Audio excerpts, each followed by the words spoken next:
All right, let's start with the bridge design. Around this time last year, the Interstate Bridge Replacement Team, or IBR team, released what's called the Locally Preferred Alternative that laid out their recommendations for some of the broadest details about the project based on public feedback and input from local governments and agencies. And here's what they decided. So number one, the bridge should be a fixed crossing. That means it doesn't move, no more drawbridge. Number two, it should have 4 lanes in each direction for a total of 8. The current bridge has 6 lanes total, and the old failed Columbia River crossing plan, well, that was going to have 10, so this plan just splits the difference. Number 3, it should include light rail, extending the Max Yellow line to downtown Vancouver.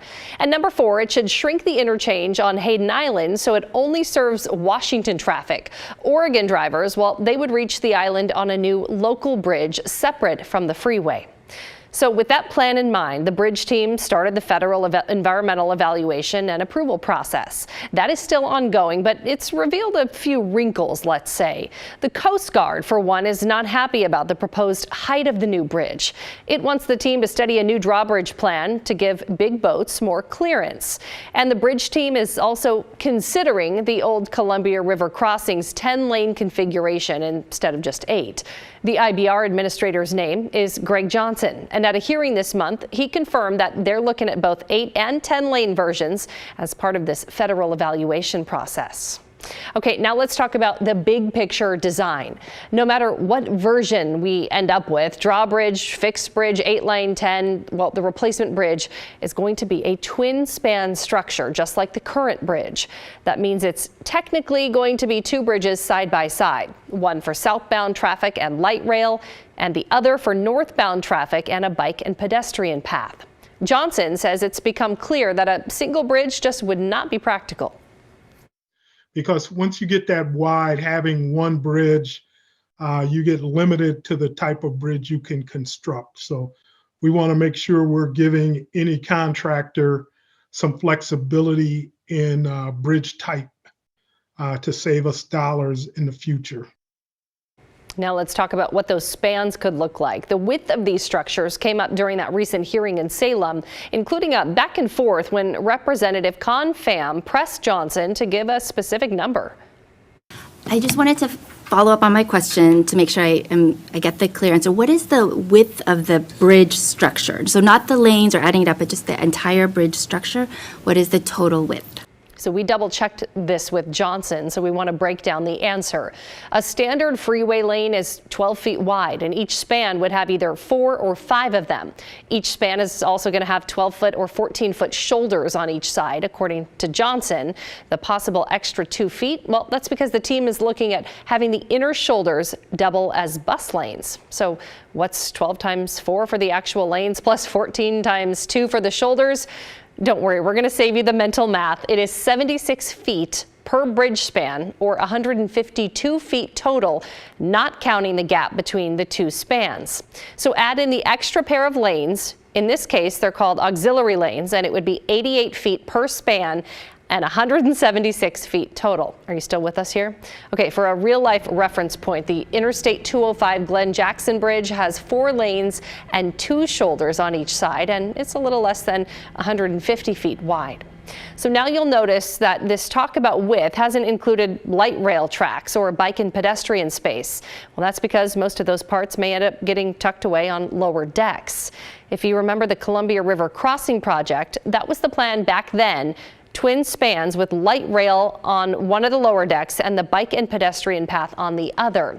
But it could also end up on one deck, in which case it would stretch that width even farther. 2 light rail tracks on one span and a bike path, pedestrian path on the other.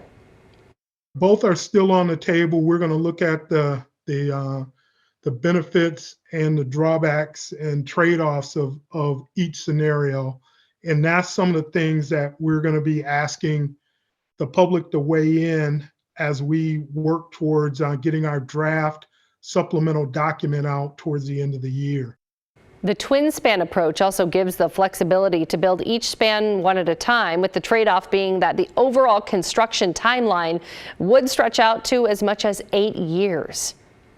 Because we're maintaining traffic on the existing bridge, we're going to build approximately 100-foot gap and build one of the new bridges and get that bridge built, shift traffic to that, and then build the second span, which may have some overlap with the existing bridge. So there'll be part of that old bridge that may have to be taken out sometime probably in the 2030, 2031 timeframe to accommodate that second new bridge being built right next to it.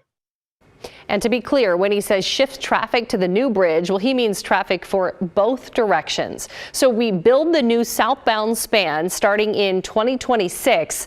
Then we move all I-5 traffic northbound and southbound to that one bridge. And then we demolish the original bridges in 2030 or 2031.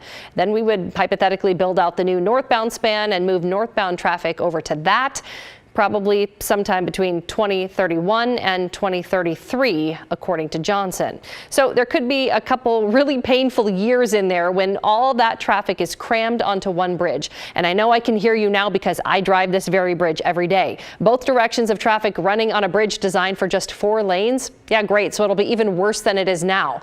That's what you're probably thinking. Well, according to Johnson, it might not be quite that bad. Remember those 14-foot shoulders they're looking at? Well, those could be used as temporary lanes, but it would still be a crunch, and that's why Johnson says light rail on the southbound span would be important in reducing congestion.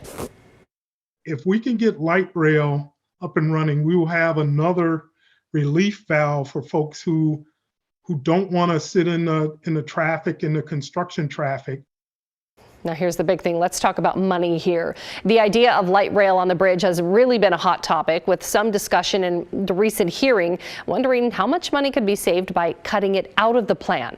The price tag right now is between $1.3 to $2 billion for just light rail alone. But Greg Johnson told us that around $1 billion of the federal dollars the team hopes to line up would be from the Federal Transit Administration, which essentially means it would be for light rail specifically. And the inclusion of light rail could also increase a separate federal pot of money for the bridge itself, is what he says. So yanking light rail, that component, out of the project wouldn't be nearly as large or as clean cut as you think it might be. And when we're looking at the entire cost of the bridge replacement project, the latest estimate is $6 billion, give or take $1 billion, which obviously is quite a range. But at the hearing about 2 weeks ago, we got to see what you might call an itemized bill of sorts, listing out the costs of light rail that we just told you about, as well as other pieces of the project. Now, the bridge alone, as in the twin spans over the Columbia, nothing else, is about $1.5 to $2.5 billion. But the IBR's team's plan also calls for rebuilding or upgrading 7 of the surrounding I-5 interchanges, 4 on the Washington side and 3 on the Oregon side. Plus, they've also got to build that extra local bridge that would detour the traffic from Oregon over Hayden Island area. Now, the Washington side upgrades are about $1 to $1.5 billion, and the Oregon side upgrades come out to be about the same cost. So the IBR team's funding plan calls for Oregon and Washington to each kick in $1 billion, and then the federal government to throw us, optimistically, at least $2.5 billion, with the remaining billion plus dollars paid through tolls. But even for the baseline, that $6 billion estimate, that is a lot of money. And Oregon lawmakers, they seem pretty interested in finding a way to keep that bill from going any higher. Draft legislation from the Joint Transportation Committee includes a provision stating that the overall cost of the project, quote, may not exceed $6.3 billion. The legislation isn't final yet, but the cap provision, that appears to be serious. Committee co-chair Susan McLean was one of the ones who drafted the plan, and she told us earlier this month that she specifically sought to include that cap. When we asked Representative Pham about the idea, she said not only that does she support the cap, but she wants it to have even more teeth. She said that's why she's also pushing so hard to nail down the width of the bridge. That's because she's concerned about the scale and the cost of the project going up. My ideal version is just building the I-5 bridge replacement. That's the name of it. We should replace the I-5 bridge. We should build great public transit on the bridge so we have a climate-friendly alternative, and that's it. But I don't think we need to add on these freeway on-ramps, multi-story on-ramps that are going to be both very expensive. It's half the size of the project is actually these freeway approaches. Okay, so that's her opinion. Well, we asked Greg Johnson about that, and he said it's not that simple. Part of why we need to rebuild the interchanges is that no matter which configuration we end up with, the new bridge is going to be higher up than the old one. So on the Washington side, I-5 ducks underneath a train line right before the bridge, which means you can't raise the freeway just a little bit. You have to raise it high enough to go over the train tracks, which is high enough to make rebuilding the interchange unavoidable, essentially. Some of the other interchanges are more than a mile up the road from the bridge. So do those need upgrades too? Well, we'll leave that up to you. And this kind of public scrutiny is good, FAM argues, because now is the time when Oregon has the greatest leverage to influence the scale of this project. Once construction is underway, it gets a lot harder to hit the brakes or even to scale down if things do go over budget. We need to make sure we're right sizing the design so we're not stuck halfway with a halfway overbuilt project. Because we all know once we start building a bridge, it's very difficult to change course or to stop building it. Obviously, nobody wants to do that. And of course, not everybody in the legislature agrees on what a right-sized bridge looks like, but there does seem to be a shared recognition that if you want to haggle over specific pieces of the project, right now is the time to do it. I would immediately, from a knee-jerk reaction, say I really like the idea of 2 auxiliary lanes, not 1. If we're going to go to all this trouble, let's put them all in there. Now, there is urgency outside of the legislature as well. The Joint Transportation Committee is scheduled to hold a public hearing on the financial part of it, the finance plan, tomorrow afternoon. And local advocacy groups have been urging their members to show up and voice support for a revised plan with a smaller scale project and stronger financial guardrails to put in place. So when will we have concrete answers on all of this? I know we've been talking about this for a while. But I hope you're patient because it likely won't be until the end of next year, pending federal approval.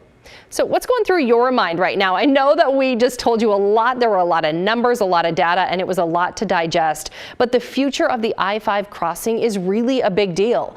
And we pride ourselves in getting into the details that few others would really have the courage to do on a local news show. So we want you to send us your thoughts, your opinions.